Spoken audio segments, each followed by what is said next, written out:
Reciclagem e reuso são palavras-chave na produção de plantas ornamentais em Olambra, principal polo floricultor do Brasil, especialmente quando o cultivo é realizado em estufas, como é o caso de uma das flores símbolo do Natal, a poinsettia. Toda a água usada na irrigação é de chuva, coletada no teto das estufas e armazenada em reservatórios.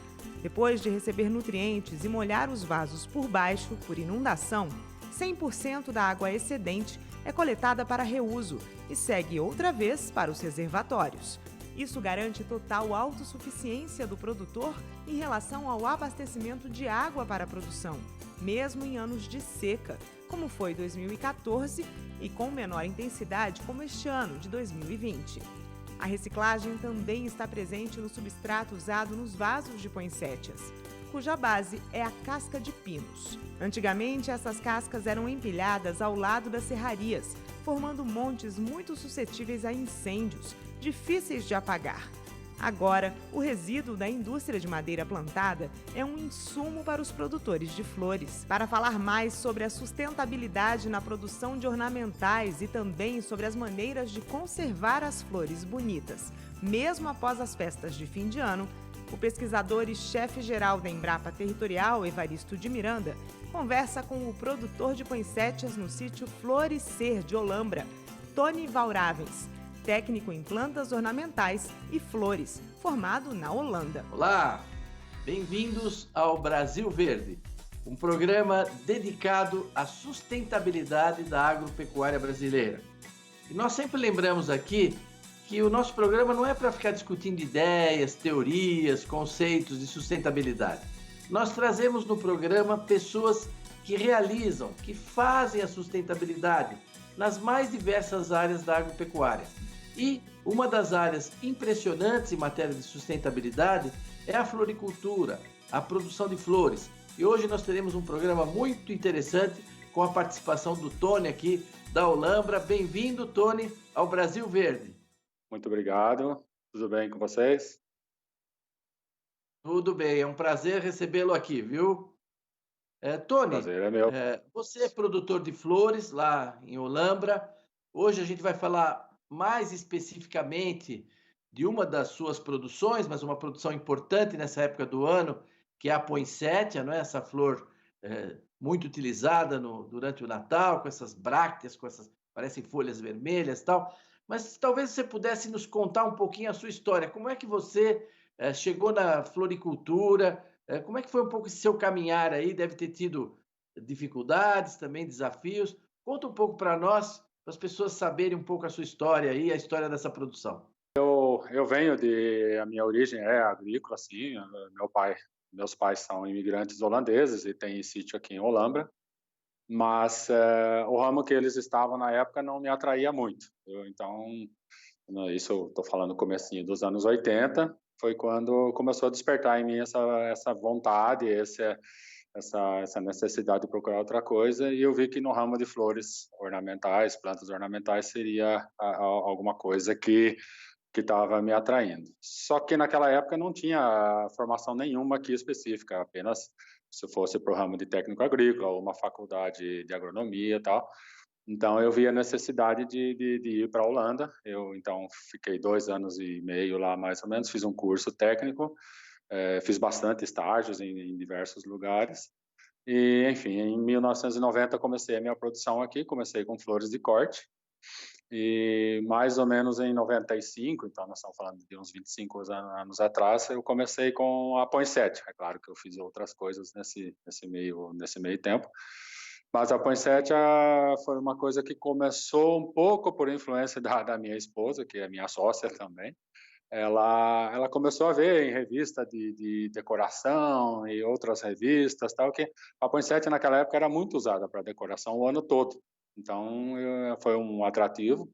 Isso, com o tempo, mudou bastante. Hoje, a poinsettia, ela, assim como principalmente nos Estados Unidos e Europa, ela é muito utilizada mais para o Natal. Mas foi aí que começou. Foi um começo bastante difícil, porque tudo tivemos que fazer sozinhos, nós não tínhamos como hoje um fornecedor de mudas, uma pessoa que desse assistência técnica, que tivesse realmente conhecimento da cultura, né? Então foi tudo procurando daqui, dali, comprando literatura, indo atrás, enfim. Foi um processo bastante demorado, lógico que muitas vezes com bastante frustrações, mas enfim, é mais ou menos isso. Então há uns 25 anos a gente produz a poinsettia, e que hoje é o carro-chefe nosso, aqui na nossa produção do Sítio Florescer. Quem está nos ouvindo, chegando agora no programa, se perdeu o comecinho, nós estamos conversando aqui com o Tony, e atrás dele ali tem uma poinsettia, um vaso com uma poinsettia, é uma flor de Natal, né? Também às vezes chamada de bico de papagaio, de cardeal, é uma flor bem conhecida, tá bem ela aí, e é gozado, porque os símbolos do Natal, eles nos vieram todos da Europa, né? O pinheiro, o Papai Noel super agasalhado por causa do inverno, não é? O presépio, até neve de algodão a gente faz no Brasil. Mas existe um exemplo de uma flor tropical que passou a ser símbolo do Natal lá nos Estados Unidos e na Europa, associado ao Natal, que é o caso da poinsettia, né? Que é uma eufórbia, as eufórbias, Euforbiácea, uma família enorme, né, de plantas, são 300 gêneros, 5.000 espécies. As pessoas às vezes não associam, mas essa família tem plantas muito importantes para o nosso dia a dia. A seringueira é uma eufórbia, a mandioca é dessa família, quer dizer, tudo é dessa família. Nós temos também a mamona, né, que dá o óleo de rícino, tem o pião-brabo, e nas plantas de decoração tem também a coroa de Cristo, que também é uma eufórbia. Agora, a poinsettia foi descoberta lá no México pelos frades franciscanos no século XVII, associaram esse vermelho, não é, das folhas em cima, na verdade são brácteas ali que acompanham a flor, com a estrela de Natal como símbolo de Natal. Isso foi crescendo. Agora, o que o Tony nos falou é relevante. Ele tem um papel histórico no Brasil, a história dele, porque essa flor era meio plantada o ano todo no Brasil. E ela fica vermelha aqui no sul-sudeste no mês de julho, quando os dias são curtos, não é? E para ela ficar desse jeito, só com tecnologia. Então eu pediria que você nos contasse um pouco como é que é a produção da poinsettia, não é? No que é sustentável essa atividade. Explica um pouco para nós. Imagino que não cai do céu. Nós vimos imagens enormes, né, de estufas com milhares aí de plantas. Conta para nós um pouco como que é a produção da poinsettia. Como eu disse agora há pouco, quando eu comecei, eu tive que fazer tudo, o meu próprio matrizeiro, cortar a muda, enraizar ela, etc. Com o tempo, as coisas ficaram um pouco mais fáceis, no sentido que hoje temos empresas fornecedoras de mudas. Isso tem várias vantagens, né? Porque você tem variedades muito melhores, você tem diferentes variedades, você tem a vermelha, que é de longe o carro-chefe, mas temos a branca, temos uma mesclada que ela é vermelha com manchas brancas, muito bonita por sinal. Bom, nós recebemos então a muda dessas empresas já enraizadas, né, que elas são cortadas, são estacas cortadas de matrizeiros.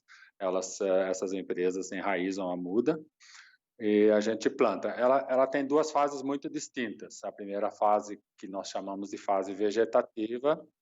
A fase vegetativa, ela precisa exatamente de mais horas de luz do que de escuro. Mas nós plantamos ela justamente no inverno, ou seja, julho, junho, julho, agosto. Então, nesses dias, a gente precisa dar luz artificial, ou seja, durante a noite, durante algumas horas, nós temos que iluminar as estufas. Para quê? Para atrasar um pouco o processo de florescimento dela. Depois desse período, que dura mais ou menos aí, dependendo do tamanho do vaso, mais de 4 a 6, 7 semanas, depois desse período, então, a gente muda o vaso, vai para uma outra estufa, que nós chamamos de fase generativa. Essa fase, então, aí vem aquilo que o Evaristo falou em relação ao dia curto. Como nós já estamos, a partir desse momento, setembro, outubro, até esse período, novembro, dezembro, os dias já são mais longos do que a noite. Então, na natureza ela não ia ficar vermelha. Então nós temos o artifício de fechar as estufas com um plástico preto, né? Ele é um sistema de escurecimento que nós chamamos, e ele permite então, ele fornece então uma noite alongada artificialmente de 14 horas. Então a planta fica 14 horas no escuro. E isso é o suficiente para ela então ser induzida, entrar na fase de maturação, e aí que ela começa a mudar de cor. E como disse o Evaristo, então na verdade aqui temos o que nós vemos aqui, que são as brácteas, né, que não são as flores, tá?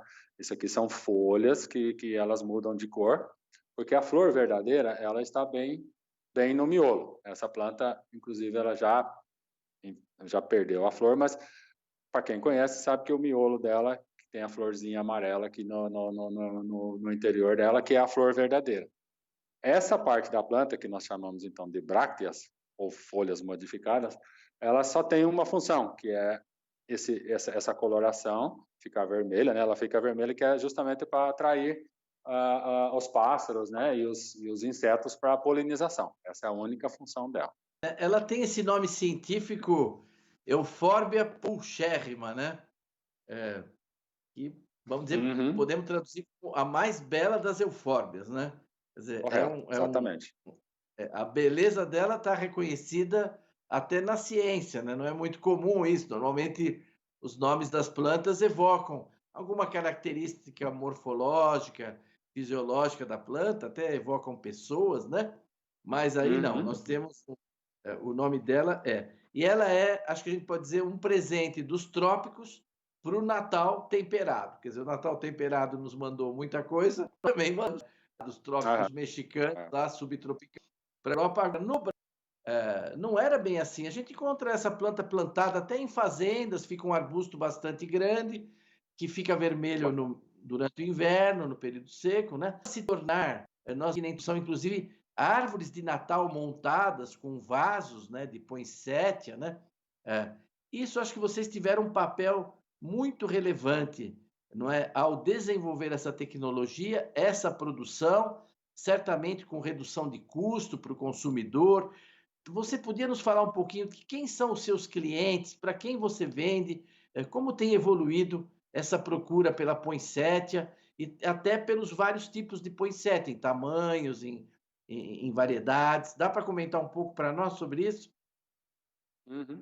Sim, a nossa comercialização ela é feita 100% pela cooperativa Velling de Olambra.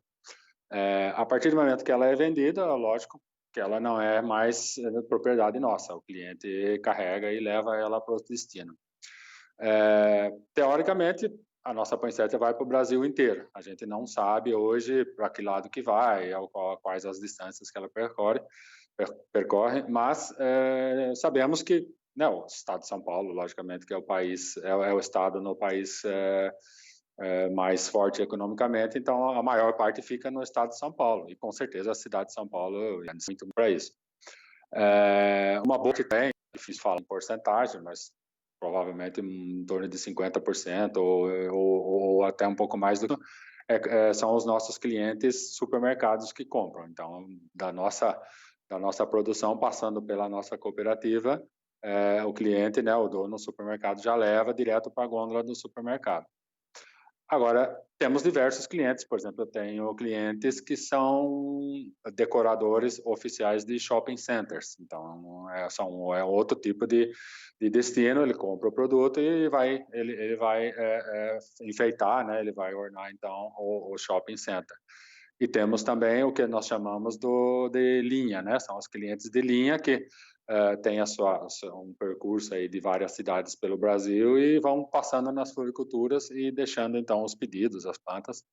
Então é uma diversidade muito grande de tipo de cliente e região que o nosso produto acaba chegando. Em questão de vasos, nós produzimos 3 tamanhos de vasos. Então, sempre falando, o tamanho do vaso é o diâmetro da boca do vaso. Então, o menor nosso é 0,6 centímetros e o maior 14 centímetros, tendo também um meio tempo, um tamanho intermediário aí de 11 centímetros. No mercado eu sei que tem maior, até onde eu sei, eu acho que o maior vaso é 27 centímetros, aí já é bem dizer, uma árvore de poinsettia já pronta, né? E as cores, na verdade, tem uma gama muito grande de cores disponíveis para serem produzidas. Nós, basicamente, produzimos, então, o vermelho, como eu disse, em torno de 90 e poucos por cento, 95%, mais uma pequena porcentagem de uma branca, tá? Que, na verdade, não é branca, ela é um pouco mais um tom creme, tá? E a última variedade que nós produzimos, ela é mesclada, que ela é vermelha com manchas amarelas, tal. Mas tem outras opções e tudo, mas enfim, nós plantamos o que o mercado consome. Eu durante esses 25 anos de produção de poinsettia, eu testei muita coisa, muitas variedades, mas no fundo o que o mercado quer, o carro-chefe é vermelho mesmo. No processo de produção, vocês devem ter um consumo elevado de água, imagino também de energia elétrica, né? Deve ser um componente de custo para você significativo, a energia elétrica, mas você também capta a água, não é? Eu acho que você não contamina solo, provavelmente com a tecnologia que você utiliza, nos insumos, nos adubos, nos fertilizantes, e, sobretudo, é claro que a gente usa defensivos, sobretudo em estufa, você tem que usar várias coisas, mas deve respeitar provavelmente os prazos e devemos ter para o consumidor um produto muito seguro para ele ter em casa, dentro do seu lar, porque é algo que vai ficar ali, às vezes decorando uma mesa, uma sala, não é? Decorando dentro até da própria casa, né? Você podia falar um pouquinho dessa questão do uso da água, dos defensivos, da sustentabilidade do seu processo de produção da poinsettia e algum outro aspecto que você acha relevante também dizer sobre esse tema? Podemos começar pela coleta de água pluvial, né? Então todas as estufas nossas recolhemos então 100% de toda a água, inclusive barracões, tudo que cai, tudo que vem do céu, tudo que é possível nós coletamos. Então nós temos uma reserva aí, uma capacidade de reserva de 50 milhões de litros de água. Só para ter uma ideia de como funciona isso, pela quantidade de metros quadrados de estufas e barracões, uma medida, né? Uma chuva de 10 milímetros, que é uma chuva bem, né? Uma chuva pouca, uma pequena chuva de 10 milímetros, nós já conseguimos aumentar em 500 mil litros o estoque da nossa água. E sem falar que é uma água limpa, né? Uma água pura, então isso leva muito em consideração. E sem falar que a gente não precisa retirar de córregos, de rios, nada, como no passado era, né? Nós tínhamos que começar com alguma coisa. Mas, bem dizer, desde o começo, eu fui um dos primeiros que, quando eu fiz a minha primeira estufa, isso em 1990, quando eu fiz a primeira estufa, já tinha o primeiro reservatório. Então, isso é água pluvial. Agora, outra coisa que é muito importante, que de uns 4 anos para cá, nós já conseguimos mudar em torno aí de 70%, quase 80% da nossa área, ela o sistema de irrigação, é chamado de sistema de irrigação por inundação. Então, a água, ela é inserida na estufa, todo um sistema de tubulações enterrados por baixo do solo. A água, então, ela entra nos canteiros por baixo, então ela inunda os setores, cada setor ele é independente, ele é separado, e fica lá, né, dependendo do tamanho, dependendo da quantidade de vasos, ele fica um determinado tempo lá, e depois desse tempo, a água já é absorvida pelo vaso, por baixo, automaticamente, a água entra pelo vaso, pela capilaridade que tem no substrato, então absorve-se a água, e o excedente, alguns minutos depois, já volta por um outro pelo sistema de retorno e volta no reservatório de origem, que não é o reservatório da chuva, a água da chuva é limpa. Esse aqui é o retorno, que já tem o que a gente chama de fertirrigação, ou seja, todos os componentes de adubos estão presentes nessa água. Então, essa água, né, bem dizer, ela só fica, literalmente, ela só fica circulando e só fica para trás o que realmente o vaso absorve. Então, com isso, o solo absolutamente não recebe nada desses químicos, fica tudo circulando e não se perde nada e também não se contamina nada. Em relação aos defensivos, é claro, isso é quase impossível, não diria impossível, mas é muito difícil você não usar algum tipo de defensivos. As nossas estufas, a maior parte dela, ela não consome tanta energia, tá, Evaristo? A maioria das estufas na Olambra, ela tem aquele sistema de refrigeração, que a gente chama de pattern fan, mas 80% das nossas estufas são abertas. Então, ela tem um sistema de sombreamento móvel, automático, mas ela fica aberta. Então, ela não, em si, nós não gastamos energia para refrigerá-las, tá? Isso é uma grande vantagem realmente. Então, o consumo de energia nosso, ela é um pouco mais na primeira fase, na fase vegetativa, até a planta se aclimatizar um pouco e tal, mas não é tão significativa assim, não. E a última parte, que não é ainda irrigação por inundação, nós usamos um sistema de irrigação, um gotejo, né? O gotejo também, a maioria das pessoas conhece, mas é um sistema extremamente, qual é o nome certo? Ele é muito econômico. Basicamente, a gente só usa o que realmente gasta, né? O que realmente a planta necessita. Então, não tem perda também, não tem água com químico, com adubo que fica escorrendo, coisa assim. Ele é muito preciso também. Só para as pessoas que estão acompanhando, você emprega, né, muitas pessoas que trabalham com você, uma mão de obra que certamente você também qualificou, né? Você deve ter uma dimensão social aí muito séria. Em geral, na Olambra, isso é muito bem feito, esse cuidado com a dimensão social, né, na agricultura. É necessário fazer alguma poda, alguma limpeza nas plantas, assim, retirada de folha? Como é que é essa parte também para colocar o substrato, a montagem dos vasos? Dá para falar rapidamente aqui para nós um pouquinho sobre o emprego de mão de obra, né? E essa criação mesmo de emprego e trabalho que vocês fazem, né?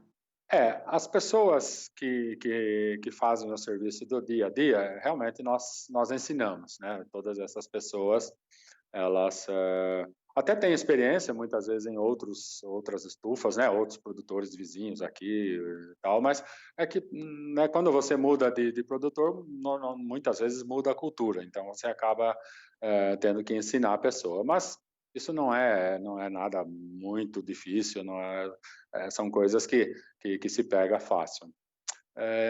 Outra vantagem nossa que você citou aí, né, do vaso, de preparar o vaso para plantio, nós temos uma máquina que é importada da Holanda. Ela faz o que a gente chama ela só não faz o plantio, nós chamamos de máquina de plantio, mas na verdade ela pega vaso por vaso, ela coloca num carrossel, onde que cai o substrato, onde que ele automaticamente tira o excesso, ele faz um furo bem no meio, onde que planta, e então aí sim entra a mão de obra que a pessoa tem que ir plantando muda por muda, mas isso é muito simples, porque na verdade, colocar a muda nesse furo que a máquina já fez, e com o sistema de esteiras, os vasos entram nos canteiros. Então isso é um processo bastante ágil. Uma grande vantagem é que o serviço ele sai muito homogêneo, né? Porque todos os vasos recebem a mesma quantidade de substrato, o furo é exatamente igual, bem centralizado, tal. Então isso facilita bastante. O que a gente tem de mão de obra após o plantio, os tratos culturais, lógico, mas isso não representa tanta coisa. Mas depois de algumas semanas, quando quando a muda já está bem enraizada, nós temos que fazer uma poda. Essa poda é só tirar o ponto de crescimento principal, que é para favorecer o crescimento dos brotos laterais, para a gente poder, justamente, como vocês viram aqui atrás, para ele poder soltar esses diversos brotos, né, para poder encher mais o vaso, para ele ficar, logicamente, mais bonito. E a gente, né, muda o vaso da fase vegetativa para outra estufa, tal. E na hora né, depois que ele já está pronto para embalar, é o processo de embalar. Na hora de embalar, tem que pegar o vaso, muitas vezes tem uma folhinha amarela embaixo, alguma coisa, enfim, uma limpeza muito rápida, na verdade. Pôr a planta na embalagem, pôr no carrinho, enfim, aí o produto está pronto para ir lá para a cooperativa. Tony, O pessoal que acompanha nosso programa, sempre eles têm uma pergunta, me perguntam e eu vou passar ela para você. Fazem isso para o pinheiro de Natal, para um monte de coisa. Passado o Natal, como é que eu cuido dessa planta? Eu posso plantá-la no campo? Ela vai ficar sempre vermelha? Depende do lugar do país, depende de como eu plantar. Eu tenho que podar e guardar na garagem, esperar o. O que que você pode falar assim, em grandes linhas, passado o período do Natal? O que que eu faço com esse vaso de. Ele tem viabilidade no jardim da minha casa ou dentro do vaso em algum lugar? O que que você pode nos comentar sobre isso? Nós estamos chegando aqui no fim do programa já. Ela é uma planta muito versátil, Evaristo. Na verdade, ela já dura bastante, né? Então, tem pessoas que compram já o vaso no começo de novembro, ou coisa assim, já começam a enfeitar a casa para Natal. Nós mesmo aqui, nós temos teste aqui que ela dura até 2 meses. Se tudo der muito certo e com um pouco de sorte, ela dura até uns 3 meses, que a bráctea ainda continua na mesma coloração, ainda fica bonita. Mas, de qualquer forma, vai chegar um período em que ela vai começar a ficar menos bonita e não, né, você vai querer trocar também. Então, ela é uma planta que você pode perfeitamente plantar ou numa floreira ou até mesmo diretamente no solo, né? Eu já vi imagens em outros, acho que deve ter sido Estados Unidos, mas que fizeram uma cerca viva com poinsettia. É uma coisa muito bonita, porque você pode podar ela, é como se fosse na verdade ela é um arbusto, né? Então você pode podar ela sem problema nenhum. Então plantando, provavelmente no começo ela deve sentir um pouco a questão da mudança do local, né? Porque dentro de casa a temperatura é mais baixa, a incidência de sol é muito menor. Então, ela provavelmente vai sentir bastante, né, deve queimar alguma folha, mas isso tudo ela vai superar. Você pode já imediatamente fazer uma poda. Com essa poda, ela, tipo assim, cortar mais ou menos a metade dela, né? Então, você pode reduzir o tamanho dela, que com isso ela vai sentir menos também. E ela vai crescer, ela vai brotar sem problema nenhum. Você pode fazer várias podas, você pode ir moldando ela. Você quer deixar ela maior, você quer ela deixar menor com mais brotos, enfim, aí é a criatividade da pessoa.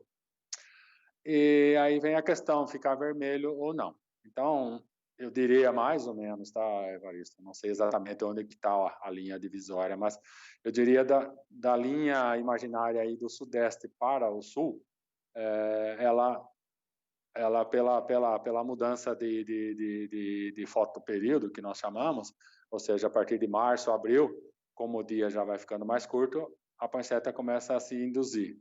Sendo que na primeira semana, segunda semana de junho, ela deve estar completamente florida. Mas isso só nessas regiões. Dessa região sudeste, nordeste e norte, ela não vai florir nunca, ela vai ficar eternamente verde. Ela precisa desse dia curto. Tony, o nosso tempo está esgotado. Olha como passou rápido. Quando a conversa é boa, muito. Ele passa, nós conversamos aqui quase meia hora, nós já estouramos o mesmo tempo. Eu agradeço muito a empresa também, a Florescer, não é? E recomendo mesmo para quem nos estiver ouvindo, né? Decorar suas casas com produtos naturais. Vamos fazer aqui um Natal natural, não é? Deixar para trás aí o Natal artificial. Agradeço a atenção de todos, a sua participação e aguardo vocês até a semana que vem. Muito obrigado, Evaristo, pela oportunidade. E a gente espera que realmente as pessoas comprem as nossas plantas, as plantas naturais em geral, porque ela traz muito mais alegrias, o sentimento que tem numa planta natural não tem comparação com uma planta de plástico, né? Isso não dá para comparar, né?